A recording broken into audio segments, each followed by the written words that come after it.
اس وقت تک مشرقی پاکستان کا اعتماد متزلزل نہیں ہو سکتا۔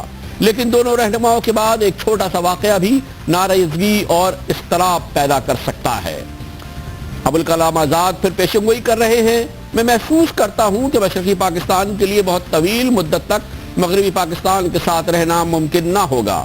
دونوں خطوں میں کوئی بھی قدر مشترک نہیں سوائے اس کے کہ دونوں طرف رہنے والے اپنے آپ کو مسلمان کہتے ہیں۔ اس کی مزید تشریح ابوالکلام آزاد نے اپریل 46 میں کی۔ حقیقت یہ ہے کہ دنیا میں کہیں بھی مسلمان پائیدار سیاسی اتحاد پیدا ہی نہیں کر پائے۔ عرب دنیا کی مثال ہمارے سامنے ہے۔ جناب آزاد پھر کہتے ہیں مشرقی پاکستان کی زبان، رواج اور رہن سہن مغربی پاکستان کی اقدار سے مکمل طور پر مختلف ہیں۔ انہوں نے آگے چل کے اسی انٹرویو میں کہا، پاکستان کے قیام کی گرم جوشی ٹھنڈی پڑتے ہی اختلافات سامنے آنے شروع ہو جائیں گے جو جلد ہی اپنی بات منوانے کی حد تک پہنچ جائیں گے۔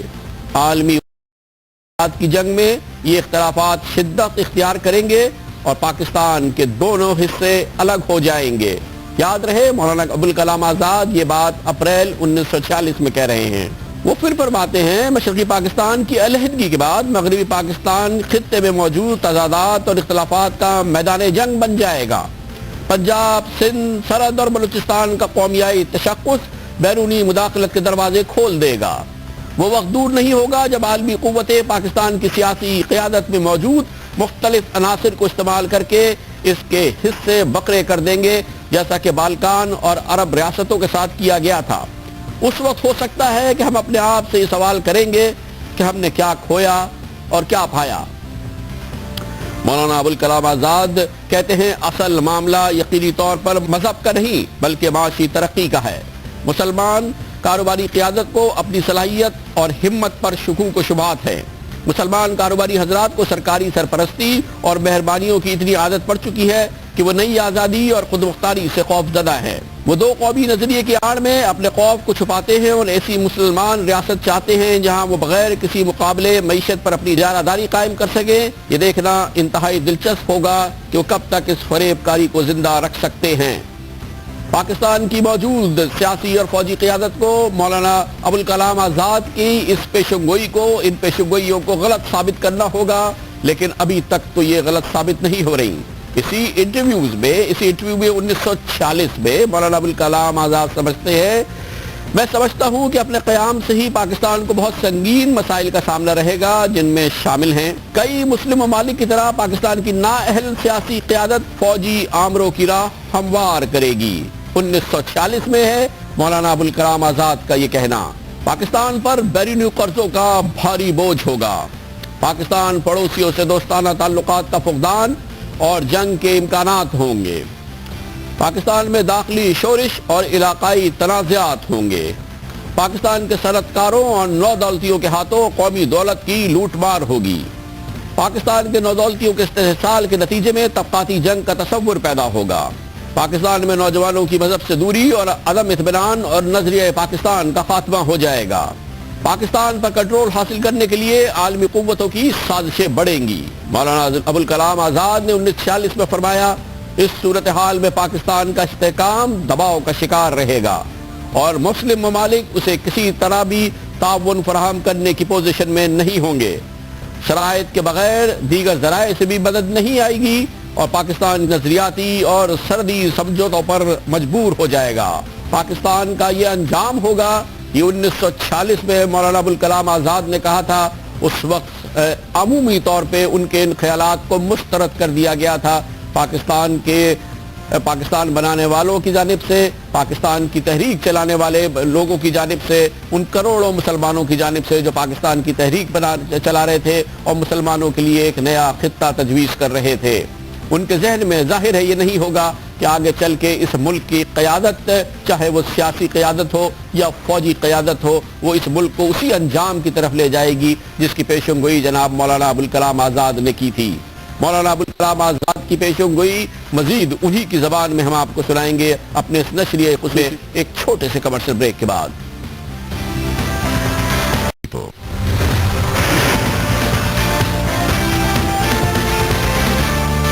Welcome back. 72ویں یوم پاکستان کے اس خصوصی نشریے میں وقت سے قبل ہم نے آپ کو تفصیل سے بتایا کہ پاکستان کے مستقبل کے بارے میں ہندوستان کی تقسیم سے پہلے ہندوستانی کانگریس کے رہنما مولانا ابوالکلام آزاد نے پاکستان کے مستقبل کے بارے میں کیا نقشہ کھینچا تھا، ان کے خیال میں پاکستان کس طرح کا بننے والا تھا۔ پاکستان کے بانیان کے ذہن میں بھی پاکستان کا ایک نقشہ تھا، لیکن افسوس اور صد افسوس کی بات یہ ہے کہ آج 65 سال کے بعد جو پاکستان کی شکل نظر آتی ہے، پاکستان کا رنگ روپ نظر آتا ہے، وہ مولانا ابوالکلام آزاد کے تصور سے قریب اور بانیان پاکستان کے تصور سے اتفاق کی بات ہے اور افسوس کی بات ہے، اس سے فی الحال دور نظر آتا ہے۔ لیکن اب بھی وقت ہے اور وقت باقی ہے، پاکستان کی سیاسی اور فوجی قائدین ملے اور اس بات کا فیصلہ کریں کہ مولانا ابوالکلام آزاد کو جھوٹ ثابت کریں گے اور بانیان پاکستان نے پاکستان کا جو نقشہ کھینچا تھا، پاکستان کا جو تصور پیش کیا تھا، پاکستان کو عین اس کے مطابق بنائیں گے۔ مولانا ابوالکلام آزاد اس بارے میں جو کچھ کہتے رہے ہیں وہ ہم نے آپ کو بتایا دوران اسی ہندوستان کی تقسیم سے قبل اور اس کے فوراً بعد مسلسل ان کا اصرار تھا کہ یہ عمل درست صحیح نہیں ہے، مسلمانوں کے لیے بھی اور مسلمانوں کی قوت کے لیے بھی۔ مختلف مواقع پر انہوں نے تقاریر کی، ان میں سے ایک تاریخی تقریر میں انہوں نے اس بات پر زور دیا تھا کہ دراصل مسلمانوں کی قوت تقسیم ہو جائے گی پاکستان بننے سے اور اس سے سراسر مسلمانوں کو نقصان ہوگا۔ مولانا ابوالکلام آزاد کے افکار خود انہی کی زبان میں۔ اس زمین کو پاک اور ناپاک کے درمیان تقسیم کرنا ہی اسلامی تعلیمات کے منافی ہے۔ دوسری یہ کہ یہ پاکستان کی اسکیم ایک طرح سے مسلمانوں کے لیے شکست کی علامت ہے۔ ہندوستان میں مسلمانوں کی تعداد 10 کروڑ کے اندر ہے اور وہ اپنی زبردست تعداد کے ساتھ ایسی مذہبی و معاشرتی صفات کے حامل ہے کہ ہندوستان کی قومی و وطنی زندگی میں پالیسی اور نظم و نسق کے تمام معاملات پر فیصلہ کن اثر ڈالنے کی طاقت رکھتے ہیں۔ پاکستان کی اسکیم کے ذریعے ان کی یہ ساری قوت و صلاحیت تقسیم اور ضائع ہو جائے گی۔ ظاہر ہے یہ تصور اور یہ ویوز ہے، یہ تصور ہے ہندوستان کی کانگریس پارٹی کا تقسیم سے قبل۔ ضروری نہیں ہے کہ ہم مذہبی جذبے اور قومی جذبے سے سرشار ہو کے ان ویوز کو تسلیم جب ہم نے نہ کیا، اور ضروری نہیں ہے کہ ہم آج بھی تسلیم کریں، لیکن یہ ایک پوائنٹ آف ویو ضرور ہے جو مولانا ابوالکلام آزاد نے جب پیش کیا تھا اور تاریخ کے ورق سے ہم نے آج کے دن کے حوالے سے اسے دہرانا مناسب سمجھا ہے۔ مولانا ابوالکلام آزاد بھی تقریروں میں بارہا یہ بھی کہتے رہے تھے کہ تقسیم کے بعد دراصل پاکستان میں مغرب کا تسلط قائم ہوگا اور پاکستان میں مغرب کی اس وقت کی مغربی قوت اور عالمی قوت برطانیہ کا تسلط ہے، پاکستان پہ اس کی حکمرانی ہوگی۔ یہ بات بھی مولانا ابوالکلام آزاد کی غلط ثابت نہیں ہوئی۔ میرے بھائیو، میں آپ کو اس واقعے کی روشنی میں یہ بتانا چاہتا ہوں کہ جب لارڈ ویل کی جگہ لارڈ ماؤنٹ بیٹن ہندوستان کے آخری وائسرائے مقرر ہو کر آئے اور انہوں نے دھیرے دھیرے سردار پٹیل، جواہر لال نہرو، گاندھی وغیرہ کانگریسی رہنماؤں کو تقسیم کا نظریہ قبول کر لینے پر آمادہ کر لیا، بالآخر 3 جون 1947 کو ہندوستان کو 2 ریاستوں میں تقسیم کر دینے کی تجویز کا اعلان کر دیا گیا۔ میرے بھائی، یہ اعلان دراصل نہ تو ہندوستان کے مفاد میں تھا نہ مسلمانوں کے مفاد میں، اس سے صرف برطانوی مفاد کی حفاظت مقصود تھی، اس لیے کہ ہندوستان کی تقسیم اور مسلمان اکثریت کے صوبوں کی الگ ریاست قائم کر دینے سے برطانیہ کو بر صغیر میں اپنے پاؤں ٹکانے کا موقع حاصل ہو جاتا تھا۔ ایک ایسی ریاست جس میں مسلم لیگ کے نام سے برطانیہ کے پسندیدہ افراد برسر اقتدار آ جائیں گے، مستقل طور پر برطانیہ کے زیر اثر رکھی جا سکتی تھی اور اس کا اثر ہندوستان کے رویے پر بھی پڑنا لازمی ہوگا۔ ہندوستان جب یہ دیکھے گا کہ پاکستان میں انگریزوں کا اثر ہے تو وہ اپنے یہاں بھی انگریزوں کے مفاد کا لحاظ رکھے گا۔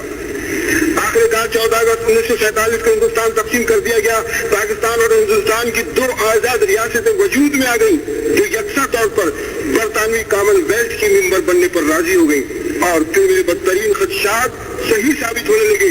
ایک فرقہ دوسرے فرقے کا بدترین دشمن بن کر قتل عام، غارت گری اور لوٹ مار پر اتر آیا۔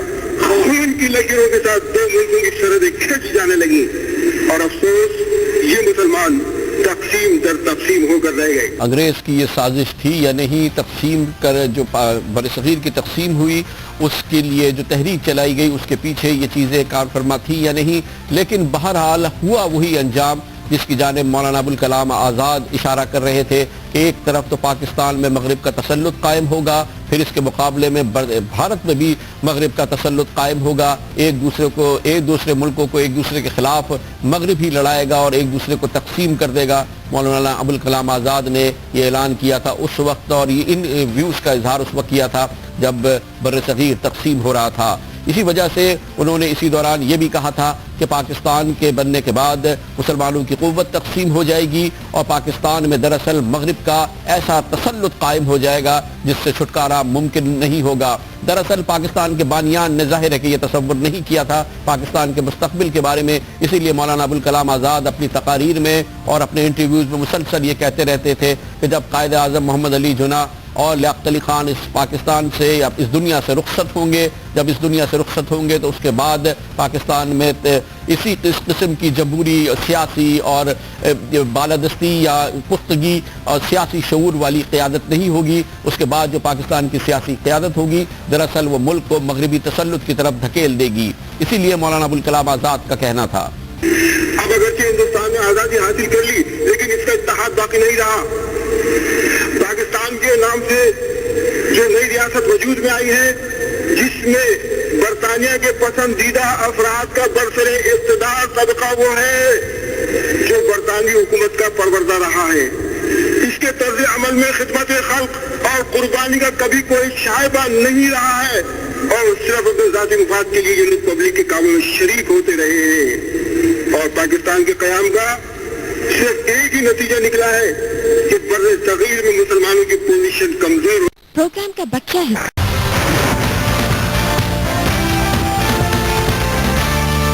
72واں یوم پاکستان ہے اور آج 72ویں یوم پاکستان والے دن اس مادر وطن کی کیا کیفیت تھی، اس کا ایک مختصر جائزہ آپ کی خدمت میں پیش کرتے ہیں جو کہ شاید آپ کے لیے حیران کن نہ ہو لیکن تکلیف دہ ضرور ہے۔